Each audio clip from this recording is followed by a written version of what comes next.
교회입니다. 네, 한 번 더 인사하겠습니다. 나라와 민족을 위해서 기도합시다.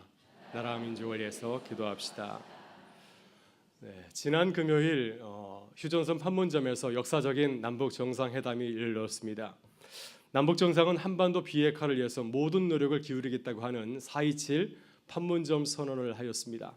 이렇게 해서 한반도 긴장 완화를 위한 첫 평화의 발걸음이 아주 성공적으로 이루어졌습니다. 그 자체로 우리에게 참 감격스러운 순간이 아닐 수 없습니다. 우리 자녀들도 기뻐하더라고요. 저희 둘째 딸이 우리 후배들은 4.27 판문점 선언을 애워야 될 거라고 하면서 후배들을 걱정하면서 좋아하였습니다. 역사적인 사건이 아닐 수 없습니다. 그러나 미국 전략국제문제연구소 석자 빅터 차가 일간지에서 지적한 대로 아직 갈 길이 많이 남아 있습니다.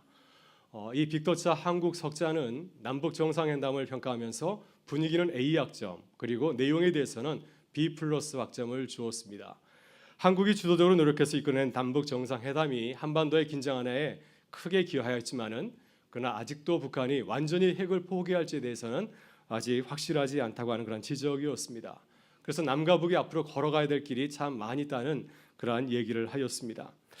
여러분, 이번에 남북 정상회담이 열린 판문점은 우리나라 현대사에서 가슴 아픈 역사의 현장이기도 합니다. 지난 1950년 3년간 남과 북은 결의를 향하여서 총과 포를 겨누르고 전쟁을 하지 않았습니까? 그리고 판문점에서 한국 전쟁에 휴전을 하게 되었습니다. 지난 1976년에는 전쟁 위기까지 갔던 도끼 만행 사건이 벌어진 그런 곳이기도 합니다. 그런데 전쟁의 상흔이 남아있는 이 판문점이 이번에는 평화와 통일을 기원하는 참으로 아름다운 장소로 변화되었습니다. 그래서 판문점은 우리에게 당신들이 평화와 통일에서 기도할 것을 우리에게 이렇게 말씀을 하고 있습니다. 여러분, 저는 지난주 서울 서북로에서 판문점 근처에 있는 파주 문산에서 목회하는 신학교 동기 목사님을 만나게 되었습니다. 이 목사님이 한반도 평화와 통일을 주제로 학위 논문을 제출하여서 올해 박사학위 논문을 받았습니다. 그래서 오랜만에 전화해서 논문 하나 달라고 했더니 이런저런 얘기를 하면서 이분이 이런 얘기를 해줘서 제가 깜짝 놀랐습니다. 문산과 파주 지역에 있는 많은 목사님들 교회가 지난 10년간 통일을 위해서 기도회를 매달 열고 있었다고 하는 것입니다. 지난 수요일에도 남북 정상회담을 앞두고 문산과 파주 지역과 또 많은 뜻을 같이 하는 목사님들이 모여서 연합 기도회를 열었습니다. 저도 그 소식을 듣고 참석하고 싶었지만은 수요 저녁 기도회가 있어서 참석은 하지 못하였습니다. 여러분, 그동안 기도회에 오셨습니까? 나라 민족을 위해서, 평화 통일을 위해서 계속해서 끊임없이 기도회에 오셨습니까? 저는 친구 목사님이 지난 10년간 나라 민족을 위해서 평화 통일을 위해서 기도했다는 소식을 들으면서 개인적으로 많이 부끄러웠습니다.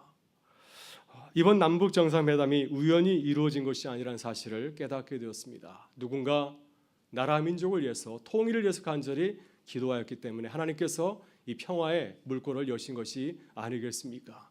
여러분, 이번 기회를 통하여서 우리 모두도 나라 민족을 위해서 간절히 기도하는 교회와 성도들이 되실 수 있기를 주의 이름으로 축원합니다. 오늘 우리에게 주시는 말씀은 이스라엘의 역사적인 기도에 대한 이야기입니다. 사무엘 선지자는, 사무엘 사사는 이스라엘 민족의 영적인 각성을 위하여서 이스라엘 민족을 소집을 하였습니다. 이 사무엘이 이스라엘 민족의 기도회를 소집한 장소가 어디였습니까? 바로 이 미스바였습니다. 우리는 이 미스바를 이스라엘이 모여서 기도한 장소로 알고 있습니다. 그러나 미스바 역사를 살펴보게 되면은 이 미스바도 판문점처럼 참으로 가슴 아픈 역사를 담고 있습니다. 이 미스바는 처음부터 이스라엘 백성들이 나아가서 기도한 장소가 결코 아니었습니다. 사사기 20장을 보게 되면 레위 사람의 첩이 베냐민 사람 불량배에 의해서 아주 잔인하게 살해되었을 때 온 이스라엘이 미스바에 모여서 베냐민 지파와 전쟁을 벌이게 되었습니다. 민족이 둘로 나뉘어서 서로 싸우게 된 것이죠. 이 전쟁을 통해서 베냐민 지파의 남자들이 거의 죽임을 당하게 되었습니다. 그래서 이스라엘의 12지파 가운데서 한 지파가 실종될 수 있는 그런 위기 가운데 처하게 되었습니다. 이렇게 미스바는 이스라엘 지파들이 서로 칼을 들고 서로를 향해서 싸웠던 아주 무서운 역사의 현장이었습니다. 사무엘 10장을 보게 되면 이스라엘 백성들이 왕을 달라고 요구해서 사무엘 선지자가 사울을 초대왕으로 세운 자리가 어디입니까? 바로 이 미스바였습니다. 이스라엘 백성들이 하나님을 향하여서 왕을 달라고 눈에 보이지 않는 당신보다도 눈에 보이는 인간의 왕을 달라고 요구한 것, 이 불순종의 자리가 바로 이 미스바이었습니다. 근데 사무엘이 이스라엘 백성들을 미스바에 모여서 회개를 촉구하게 되었을 때 미스바는 불순종과 반역의 장소가 아니라 하나님의 구원과 평화를 기원하는 장소가 되었습니다. 이곳에서 이스라엘은 불순종의 죄를 회개하고 하나님 앞에서 철저하게 참회하였습니다. 하나님의 언약궤를 빼앗기고 하나님을 섬기지 아니하고 이방 신들을 섬겼던 자신들의 지난 날을 철저하게 고백하였습니다. 그리고 하나님의 은혜를 간절히 사모하면서 하나님의 은혜를 구하면서 예배를 드렸습니다. 이렇게 그들이 미스바에 모여서 하나님의 은혜를 구할 때 놀라운 대각성의 은혜를 누리게 되었습니다. 여러분, 미스바는 지정학적으로 이렇게 지도에서 보게 되면은 예루살렘에서 북동쪽으로 한 13km 떨어진 곳에 있습니다. 여러분, 미스바라는 말의 뜻을 아시나요? 미스바는 망대 또 파수관이라는 뜻을 담고 있습니다. 그래서 이 지역을 보게 되면 높은 지대에 위치하고 있습니다. 오늘 여기 스크린에 나오는 그 그림이 미스바입니다. 미스바는 높은 지대에 위치하고 있는데 예루살렘을 향해 공격해오는 정들을 살피는 파수꾼의 역할을 가진 도시이기도 합니다. 여러분, 교회는 이 미스바처럼 미스바가 되어야 됩니다. 세상을 살피고 알리는 망대가 되어야 되고요. 우리 그리스도인들은 이 시대에 하나님의 말씀을 전하는 파수꾼의 역할을 감당해야 될 줄 믿습니다. 사무엘이 미스바에서 기도하여 이스라엘 백성들을 새롭게 거듭나게 한 것처럼 이 시대에 우리 믿는 사람들, 교회와 성도들도 이 시대를 깨우는 하나님의 말씀을 전하는 파수꾼의 사명을 감당해야 될 줄 믿습니다. 여러분, 그렇다면 어떻게 교회가 이 시대에 영적인 망대와 파수꾼의 역할을 감당할 수 있겠습니까? 오늘 본문에서 사무엘은 우리에게 좋은 파수꾼의 모습을 보여주고 있습니다. 하나님께서는 이 사무엘의 모습을 통하여서 우리가 이 시대를 어떻게 살아가야 되는지 그 모델을 보여주고 있습니다. 오늘 이 시간 사무엘의 모습을 통하여서 이 시대를 깨우는 이 파수꾼의 사명을 감당하는 우리 모두가 될 수 있기를 바랍니다. 먼저 사무엘은 하나님의 말씀을 포기하지 아니하고 계속해서 그 말씀을 전하였습니다. 사무엘은 엘리 제사장이 죽자 그를 대신하여서 이스라엘의 선지자요 사사가 되었습니다. 하나님께서 그에게 주신 사명은 무엇이었습니까? 하나님의 말씀을 전하는 것이었습니다. 사무엘상 4장 1절은 이렇게 증거합니다. 사무엘의 말이 온 이스라엘에 전파되니라. 여러분, 사무엘이 사사가 되었을 때 그가 전하는 말이 사람들에게 영향력이 있었을까요? 그가 하나님의 말씀을 전하였을 때 온 이스라엘이 귀를 기울이면서 그 말씀에 순종하며 그 말씀을 들었습니까? 전혀 그렇지 못하였습니다. 여러분, 이스라엘이 하나님의 언약궤를 빼앗긴 사건을 보게 되면 사무엘 당시에 이스라엘이 얼마나 하나님의 말씀을 듣지 않았는지를 우리가 생각해 볼 수가 있습니다. 엘리 제사장 시절에 이스라엘은 블레셋 사람들이 쳐들어와서 그들과 전쟁을 치르게 되었습니다. 1차 블레셋까지 전쟁에서 이스라엘 군사 4,000명이 이제 전사를 당하게 되었습니다. 이렇게 큰 패전을 겪게 되었을 때 이스라엘 장로들이 함께 모여서 이제 작전 회의를 열게 되었습니다. 어떻게 하면 좋을까? 어떻게 하면 우리가 블레셋과의 싸움에서 승리할 수 있을까? 하면서 그들이 내린 결정이 무엇이었습니까? 그들은 실로에서 하나님의 언약궤를 가져오면 이 언약궤가 우리에게 승리를 가져다 줄 거라고 믿었습니다. 그래서 실로의 성막에서 하나님의 법궤를 전쟁터로 가져와서 싸우게 되었습니다. 여러분, 이것이 소위 지도자라고 하는 이스라엘 장로들이 내린 결정이었습니다. 그들은 블레셋과의 전쟁에서 패배하게 되었을 때 하나님의 뜻을 구하지 아니하였습니다. 하나님께서 그들을 향해서 무슨 말씀을 하시는지 사무엘 선지자에게 묻지 아니하고 엘리 제사장에게 가서 묻지 아니하고 자신의 생각대로 판단하고 행동하였습니다. 하나님의 언약궤를 가지고 나가면은 우리가 능히 이길 줄 믿었습니다. 그들은 하나님을 어떻게 생각하였습니까? 하나님을 예배의 대상으로 생각하지 아니하고 자신의 뜻을 이루는 수단으로 사용하였습니다. 그래서 망령되게 하나님의 그 거룩한 언약궤를 가지고서 전쟁터에 나간 것이었습니다. 마치 무당이 푸닥거리를 해서 귀신에게 자신의 뜻을 이루어달라고 이렇게 기원하는 것처럼 이스라엘 백성들도 하나님을 이용해서 자신의 뜻을 이루기를 원하였습니다. 하나님께서 우리가 전쟁터에서 승리하도록 그렇게 바람을 가지고서 언약궤를 가지고 나간 것이었습니다. 이것이 사무엘 당시의 이스라엘의 불신앙의 모습이었습니다. 여러분, 이렇게 이스라엘 백성들이 하나님의 말씀을 듣지 아니하고 자신의 생각대로 행동하다가 어떤 일을 당하게 되었습니까? 그들은 블레셋 사람과의 전쟁에서 큰 패전을 겪게 되었고 하나님의 벽궤를 그들에게 빼앗기고 말았습니다. 그리고 나중에 이제 하나님의 언약궤가 벳세메스에 이렇게 오게 되었을 때 이 이스라엘 사람들은 그 법궤 안에 무엇이 들어있는가 망령되 행동하다가 어떻게 되었습니까? 많은 사람들이 죽게 되었습니다. 어떤 성경에는 70명이 죽기도 하였고 어떤 고대 삼원에는 베세메스 사람들이 5만 70명이나 죽었다고 말씀을 하고 있습니다. 이렇게 이스라엘 백성들이 하나님의 말씀을 듣지 아니하고 불순종하였기 때문에 하나님의 법궤는 이스라엘 땅으로 들어왔지만은 법궤 그 성소에 모시지 못하고 20년 동안이나 기린 여아름에 머물게 되었습니다. 이렇게 이스라엘은 하나님의 말씀을 듣지 아니하고 회개하지도 아니하고 살아왔습니다. 그 기간 동안 이스라엘 백성들이 블레셋 사람들에게 얼마나 고통을 많이 당하였는지 모릅니다. 이 고난의 시간을 통하여서 그들은 자신의 교만을 내리고 겸손히 하나님의 말씀을 듣게 되었습니다. 그들의 마음이 준비되었을 때 비로소 하나님께서는 사무엘을 통해서 그들에게 말씀하였습니다. 여러분 본문 3절에 있는 말씀은 사무엘이 수없이 전한 말씀이었을 것입니다. 20년이 지난 다음에야 그들은 비로소 이 말씀을 듣게 된 것이 아니겠습니까? 오늘 본문 3절에서 사무엘이 이스라엘 백성들 향하여서 이렇게 말씀하십니다. 같이 읽어보겠습니다. 사무엘이 이스라엘 온 족속에게 말하여 이르되 만일 너희가 전심으로 여호와께 돌아오려거든 이방 신들과 아스다롯 너희 중에서 제거하고 너희 마음을 여호와께로 향하여 그만을 섬기라.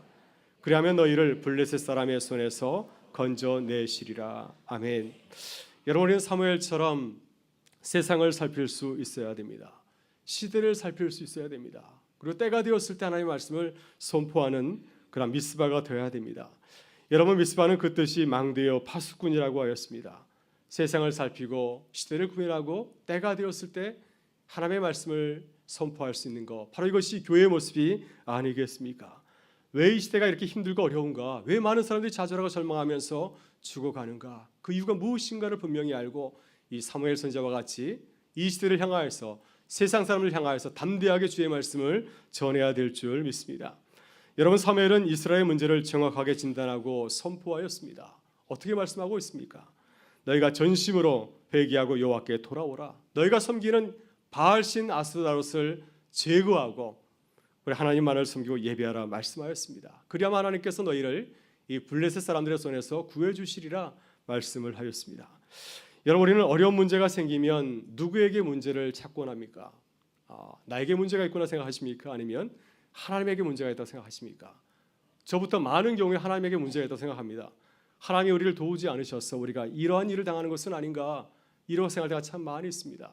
그러나 기도하면서 곰곰이 생각해 보면은 하나님에게 문제가 있는 것이 아니라 나에게 문제가 있는 것은 아닙니까?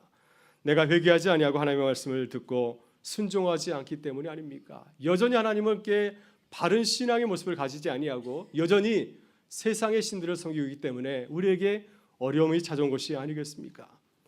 여러분 사무엘이 하나님의 말씀을 이렇게 전하였을 때 이스라엘은 감사하게도 믿음으로 반응하였습니다. 그래서 그들은 바알신을 제거하고 하나님을 예배하였고 이 말씀은 이스라엘이 이제 형식적인 예배를 청산하고 참된 예배를 하나님께 드리게 되었다고 하는 것입니다. 여러분 오늘 우리도 사무엘처럼 하나님의 말씀을 전하는 교회와 성도들이 되실 수 있기를 바랍니다. 우리의 가정에서 우리 자녀들을 바라보면서 우리 배우자들을 바라보면서 여러분 기도하면서 그때를 준비하실 수 있기를 바랍니다. 하나님께서 말씀을 전할 수 있는 그때를 우리에게 주실 줄 믿습니다. 이 나라 민족을 위해서도 하나님의 말씀을 준비하며 기다리는 우리 교회가 되실 수 있기를 바랍니다. 때가 되었을 때 우리가 담대하게 주의 말씀을 우리 이웃들에게 이 민족을 향해서 전하게 될 줄 믿습니다. 하나님의 때를 기다리면서 기도하는 우리 교회와 성도들이 되실 수 있기를 주의 이름으로 축원합니다. 다음으로 사무엘은 이스라엘의 진정한 회개를 촉구하였습니다. 본문 5절과 6절을 보게 되면 사무엘 선지자가 이스라엘 향하여서 이렇게 외치고 있습니다. 우리 같이 한번 읽어보겠습니다. 사무엘이 이르되 온 이스라엘은 미스바로 모이라. 내가 너희를 위하여 여호와께 기도하리라 하매 그들이 미스바에 모여 물을 길어 여호와 앞에 붓고 그날 종일 금식하고 거기에서 이르되 우리가 여호와께 범죄하였나이다 하니라. 사무엘이 미스바에서 이스라엘 자손을 다스리니라. 아멘. 여러분 사무엘은 이스라엘이 그동안 왜 영적인 침체를 겪었는지를 뼈저리게 느끼게 되었습니다. 지난 20년의 세월을 돌아보게 되었습니다. 지난 20년 동안 하나님의 법궤가 성소에서 떠나 있었습니다. 이 말은 이스라엘 백성들이 하나님의 언약궤가 없는 성소에서 제사를 드렸다고 하는 겁니다. 하나님의 임재가 없는 곳에서 예배를 드리는 그 모습, 바로 이것이 이스라엘의 모습이었습니다. 여러분 이 일이 있은 후에 제사장 엘리의 가정이 비참한 치유를 맞이하지 아니하였습니까? 두 아들이 전쟁터에서 죽고 엘리 제사장은 하나님의 언약궤가 블레셋 사람들에게 빼앗겼다는 소식을 듣자 의자에서 뒤로 넘어져서 죽음을 맞이하게 되었습니다. 이러한 충격적인 사건들은 이스라엘이 얼마나 형식적으로 신앙생활을 해왔는지를 우리에게 잘 말해주고 있습니다. 그래서 사무엘은 이스라엘 향하여서 철저한 회개를 촉구하였습니다. 형식적인 예배 생활을 정산하고 참된 예배자로 하나님께 돌아올 것을 촉구하였습니다. 그래서 사무엘은 이스라엘 백성들을 모두 미스바에 모이라고 소집하였습니다. 여러분, 사실 미스바는 이스라엘 역사에서 범죄와 불순종의 자리입니다. 그런데 바로 그 미스바에서 하나님을 향하여서 예배하고 기도할 것을 촉구하였습니다. 그래서 이스라엘 백성들은 미스바에 모여서 제단에 물을 붓고 금식하면서 기도하였습니다. 그리고 자신의 죄를 철저하게 뉘우치면서 고백하였습니다. 우리가 하나님 앞에서 범죄하였나이다. 우리가 잘못했습니다. 여러분, 왜 사무엘이 이스라엘 백성들을 미스바에 모이게 해서 회개를 촉구하였을까요? 왜 우리가 하나님 앞에 나갈 때 우리의 잘못을 뉘우치고 회개해야 되겠습니까? 여러분, 그래야 우리가 살 수 있기 때문입니다. 하나님의 백성이 이스라엘이 언약궤를 빼앗기고 또 제사장의 가족이 한날에 몰살당하는 일이 벌어진 것은 그들이 하나님 앞에서 회개하고 하나님에게로 돌아가지 않았기 때문이었습니다. 다시 말해서 이스라엘이 블레셋 사람들에게 철저하게 놀림을 당하고 조롱을 당한 것은 이스라엘이 블레셋보다 힘이 없어서가 아니라 그들이 하나님 앞에서 철저하게 참되게 예배하지 않았기 때문이었습니다. 그래서 하나님께서 그들을 돕지 않으신 것이었습니다. 여러분, 우리는 실패하고 넘어졌을 때 영적인 실패 원인을 분명히 알아야 됩니다. 여러분, 그동안 이스라엘은 하나님 앞에서 자신의 잘못을 뉘우치지 아니하였습니다. 왜냐하면 여전히 하나님을 믿는다고 하면서도 그들은 누구를 믿고 있었습니까? 이방신들을 섬기고 있었습니다. 이것이 무엇을 뜻하겠습니까?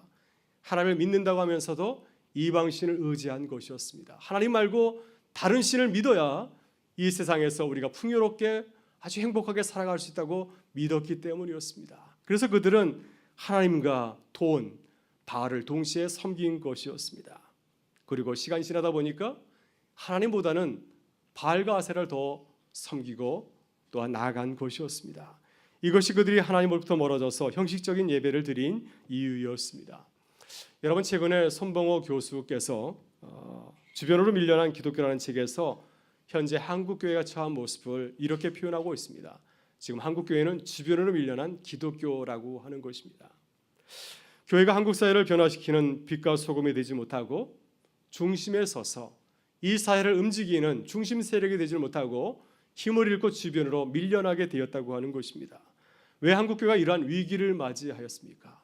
왜 세상을 변화시키는 선한 영향력을 잃어버리고 수많은 그리스도인들이 사회로부터 치탄받던 사력이 되었습니까? 그것은 교회가 성경적인 그러한 가치관과 세계관을 잊어버리고 세상 중심적인 세계관을 가졌기 때문이라고 하는 것입니다. 이스라엘 백성들이 하나님을 버리고 바알과 우상, 아세라를 섬긴 것처럼 이 시대 교회와 그리스도인들도 돈과 세상의 가치관에 지배를 받고 있기 때문에 주변으로 밀려난 기독교로 전락하게 되었다고 하는 것입니다. 우리는 이러한 선지자적인 외침을 귀담아 들어야 될 줄 믿습니다. 여러분, 저는 요즘 새벽마다 이사야의 말씀을 묵상하면서 우리에게 주시는 그 말씀을 들으면서 큰 은혜를 또한 깨닫고 있습니다. 하나님께서 바벨론 포로 생활하는 이스라엘 백성에게 당부하신 말씀이 무엇이었습니까? 철저하게 자신의 잘못을 뉘우치고 돌아오라고 하는 말씀이었습니다. 여러분, 왜 이스라엘 백성들이 가나안 땅에 살지 못하고 나라가 망해서 바벨론까지 쫓겨가서 포로 생활을 해야 되었습니까? 왜 이러한 비참한 현실이 그들의 역사 가운데 일어나게 되었습니까? 하나님에게 문제가 있는 건가요? 하나님의 능력이 부족해서 바벨론과의 싸움에서 졌기 때문에 하나님의 백성들이 바벨론의 포로로 끌려가게 된 것입니까? 아니면 하나님께서 사랑이 식어서 그들을 잊어버린 것이었습니까? 그것은 결코 아니었습니다. 이스라엘이 이러한 비참한 수치를 당하게 된 이유는 하나님의 문제가 아니라 이스라엘의 문제였습니다. 이스라엘이 하나님을 떠나서 우상 숭배하고 자신을 믿고 의지하였기 때문에 이러한 비참한 현실이 그들의 역사 가운데 전개하게 된 것이었습니다. 그러나 하나님께서는 여전히 그들을 사랑하시기 때문에 한 가지 부탁하고 있습니다. 회개하고 돌아오라. 너희가 다시 돌아오면 내가 너희에게 놀라운 구원의 역사를 임하게 하겠다고 말씀을 하고 있습니다. 제2의 출애굽의 역사를 너희 역사 가운데 가져다 주겠다고 약속하고 있습니다. 이것이 죄와 불순종으로 넘어진 당신의 백성들에게 주신 하나님의 구원의 말씀이었습니다. 여러분, 한국 교회가 다시 한국 사회를 향하여서 회개를 촉구하는 교회로 거듭날 수 있기를 바랍니다. 여러분, 그렇게 하려면 먼저 우리가 회개해야 되지 않겠습니까? 우리가 가장 철저하게 우리의 우상을 내려놓고 하나님을 예배하는 역사가 일어나야 되지 않겠습니까? 우리 교회가 변화되어야 되지 않겠습니까? 세상의 방법을 버리고 무슨 일을 하든지 하나님의 방법대로, 하나님의 말씀대로 생각하고 실천하는 교회가 되어야 되지 않겠습니까? 우리에게 철저하게 회개하고 돌아올 때 하나님께서는 우리를 통하여서 세상을 향하여서 회개를 촉구하는 교회로 사용하실 줄 믿습니다. 그러한 은혜가 우리 가운데 함께 하실 수 있기를 주의 이름으로 축원합니다. 마지막으로 사무엘은 올바른 성도의 삶을 촉구하였습니다. 여러분, 이스라엘은 미스바에 모여서 기도하고 회개한 후에 이전과 달라졌습니까? 여러분, 우리는 예배를 드린 다음에 우리의 삶이 달라지시나요? 우리가 지난 고난주간의 특별 새벽기를 통해서 하나님의 말씀을 나누었는데 그 이후에 우리 교회가 서로 사랑을 섬기는 교회로 거듭나게 되었습니까? 본문 8절을 보게 되면 회개한 이후에 이스라엘 백성들은 달라진 모습으로 우리에게 증거하고 있습니다. 오늘 본문 8절은 이렇게 증거합니다. 같이 한번 읽어보겠습니다. 이스라엘 자손이 사무엘에게 이르되 당신은 우리를 위하여 우리 하나님 여호와께 쉬지 말고 부르짖어 우리를 블레셋 사람들의 손에서 구원하시게 하소서 하니. 아멘. 이 말씀은 이스라엘이 다시 블레셋의 공격을 받았을 때 보여진 신앙적인 반응이었습니다. 이전에 이스라엘은 어떻게 반응하였습니까? 어려움이 찾아왔을 때, 블레셋이 그들을 공격하였을 때 그들은 어떻게 반응하였습니까? 그때 그들은 자신의 생각대로 판단하고 행동하였습니다. 하나님의 뜻을 묻지 아니하고 하나님의 언약궤를 마치 부적처럼 생각하였습니다. 하나님을 어떻게 바라보았습니까? 하나님을 램프의 요정처럼 바라보았습니다. 여러분, 일본 만화 가운데 포키만이라고 있습니다. 포키만은 포켓몬스터, 주머니 속에 신이라는 뜻을 담고 있습니다. 일본 사람들은 하나님을 포키만으로 바라봅니다. 어려울 때 나를 돕는 신, 철저하게 가족 신으로 생각하고 있습니다. 이스라엘 백성들이 하나님을 그렇게 바라보았습니다. 우리가 어려울 때 우리를 돕는 신으로만 생각하였습니다. 예배의 대상이 아니라 우리를 돕는 수단으로 하나님을 생각한 것이었습니다. 그러나 미스바에서 기도한 후에 이스라엘 백성들은 완전히 달라졌습니다. 블레셋 사람들이 쳐들어왔을 때 물론 이번에도 이스라엘 백성들은 두려워하였습니다. 그러나 반응하는 모습이 달랐습니다. 자신의 생각대로 판단하고 행동한 것이 아니라 사무엘 선지자에게 기도를 요청하였습니다. 당신은 우리를 위하여 우리 하나님 여호와께 쉬지 말고 부르짖어 기도해 주시기를 바랍니다. 그래서 우리가 블레셋 사람으로부터 구원을 받을 수 있도록 기도해 주시기를 바랍니다. 여러분, 이것이 이스라엘 백성이 미스바에서 회개한 이후에 달라진 모습이었습니다. 여러분, 이스라엘 백성들이 이렇게 달라졌을 때 블레셋 사람들은 더 이상 그들에게 문제거리가 아니었습니다. 왜냐하면 하나님께서 그들을 도우셔서 이 전쟁에서 크게 승리하도록 인도하여 주셨기 때문입니다. 사무엘이 이스라엘 위하여서 온전한 예배를 드리고 간절히 기도할 때 하나님께서 그 기도를 들으시고 응답하셨습니다. 하나님께서 큰 우레를 내리셔서 블레셋 사람들이 도망쳐서 크게 패하게 하였습니다. 그래서 이스라엘 백성들은 20년 만에 이 미스바에서 큰 승리를 거두게 되었습니다. 너무 기뻐서 이 사무엘 선지자가 미스바와 센 사이에 돌 하나를 가져다가 쥐에서 그것을 무엇이라 불렀습니까? 에베네스라 불렀습니다. 그 돌의 이름의 뜻은 무엇입니까? 하나님께서 여기까지 우리를 도우셨다 하는 것입니다. 이렇게 이스라엘이 온전한 성도의 삶을 살아갈 때 하나님께서 블레셋 사람들과 그들을 보호해 주시고 그들에게 놀라운 에베네셀의 복을 부어 주셨습니다. 이것이 미스바에서 이스라엘이 받은 에베네셀의 축복이었습니다. 여러분, 우리들도 블레셋과 같이 어려움이 찾아왔을 때 기도로 반응하고 있으십니까?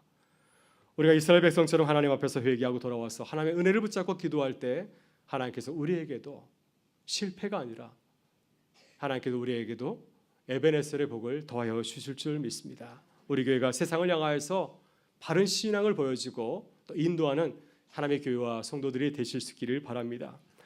여러분, 거창고등학교 이야기를 하고 말씀을 마치고자 합니다. 거창고등학교는 시골에 있는 학교이지만은 많은 학생들을 좋은 학교에 보내서 유명해진 학교입니다. 그러나 무엇보다 중요한 것은 이 학교가 기독교의 가치관을 가지고 학생들을 가르쳤다고 하는 것입니다. 이 학교를 세운 초대 교장 전영창 선생님의 교장 선생님의 일화가 있습니다. 전영창 선생님은 한국 전쟁이 끝난 후에 이제 유학 생활을 마치고 한국에 돌아왔는데 그때 이승만 대통령이 문교부 장관 자리를 갖다가 의뢰하였습니다. 그러나 그것을 포기하고 시골에 나가서 이제 교육에 기도에 전념하게 되었습니다. 초기에 이 거창고등학교가 굉장히 어려웠던 모양입니다. 학생들이 다 떠나고 8명만 남게 되었습니다. 교사들의 월급을 반으로 쪼개어서 수고하였지만 여전히 빚에 시달리게 되었습니다. 이제 기일 내에 원금과 이자를 갚지 못하면 학교가 차압당할 그런 위기까지 오게 되었습니다. 그래서 전영창 교장 선생님은 일주일 금식 기도를 하려고 산에 올라갔습니다. 4일간 열심히 기도했지만 아무런 소식이 없었습니다. 너무 낙담되어서 하나님께 원망의 기도를 드렸습니다. 하나님, 내가 거창에 뭐하러 왔습니까? 내 명예를 위해서 왔습니까? 복음 전하러 당신이 보내서 왔지 않습니까? 내가 빚 못 갚아서 이곳을 떠나면 누가 더 창피하겠습니까? 알아서 하십시오. 만약 나를 돕지 아니하면 내가 가지고 있는 시골 론 13마지기 팔아서 하나님 없다고 신문 광고하겠어. 나 같은 피해자가 온도록 내가 신문 광고를 하겠어. 이러한 그 굉장히 원망 섞인 그러한 기도를 하나님께 드렸습니다. 그리고 앉아서 주변을 바라보니까 너무 아름다운 겁니다. 이 전영창 교장 선생님의 눈에 아름다운 산자락과 곱게 물든 이 나무들, 그리고 아름답게 물든 저녁노을이 보였습니다. 그러면서 문득 이런 생각이 들었습니다. 창조주가 계시지 않는다고 한다면 어떻게 이런 아름다운 그림을 그릴 수 있을까 하면서 자신도 모르게 찬송과 가락이 나오게 되었습니다. 참 아름다워라 주님의 세계에는 저 솔로몬의 옷보다 더 고운 백합화, 주 찬송하는 듯 저 맑은 새소리, 내 아버지의 지으신 그 솜씨 참 깊도다. 우리도 한번 불러볼까요? 네, 같이 한번 찬송가 1절만 한번 불러보도록 하겠습니다. 참 아름다워라 주님의 세계는 저 솔로몬의 옷보다 더 고운 백합화 주 찬송하는 듯 저 맑은 새소리 내 아버지의 지으신 그 솜씨 깊도다. 아멘. 여러분, 우리도 힘들고 어려울 때 자연을 바라보면서 이 찬양으로 힘을 얻으실 수 있기를 바랍니다. 이 찬양을 드린 전현청 선생님은 고개를 숙이고 하나님께 회개의 기도를 하였다고 합니다. 하나님 죄송합니다. 제가 조금 전에 한 말 다 취소하겠습니다. 잠시나마 제가 당신의 존재와 사랑을 의심하였습니다. 하나님께서 나를 돕든지 말든지 나는 내려가서 거창고등학교를 위해서 열심히 일하겠습니다 하고 학교로 돌아왔습니다. 이튿날 전포 한 통이 이 전영창 교장 선생님을 기다리고 있었다고 합니다. 당신 구자의 2050불 입금, 미국 유학 시절 동창생이 보내온 돈이었습니다. 이런 마음을 가지고서 학교를 경영하였기 때문에 하나님께서 이 고창고등학교를 통하여서 아름다운 일을 시작하시고 이루고 하신 것이 아닌가 생각이 들고요. 이런 마음을 가지고 학교를 섬겼기 때문에 많은 세상 사람들이 그들을 바라보면서 기뻐하고 또 이 학교를 학생들을 보내는 것이 아니겠습니까? 오늘 주님은 우리에게 미스바로 모이라고 말씀하십니다. 미스바에 모여서 나라 민족을 위해서 기도하라고 말씀하고 있습니다. 여러분, 미스바는 그 뜻이 망대요 파수꾼이라고 하였습니다. 여러분, 우리들이 나라 민족을 위해서 기도하는 미스바 파수꾼이 될 수 있기를 간절히 바랍니다. 하나님의 말씀을 선포하고 회개를 촉구하고 아름다운 성도의 삶을 보여주는 교회와 성도들이 되실 수 있기를 바랍니다. 그래서 사무엘처럼 나라와 민족을 깨우고 살리는 교회가 되어서 주님의 영광을 보여주고 증거하는 교회와 성도가 되실 수 있기를 주의 이름으로 축원합니다. 우리 같이 일어나셔서 함께 찬양하며 나아가겠습니다.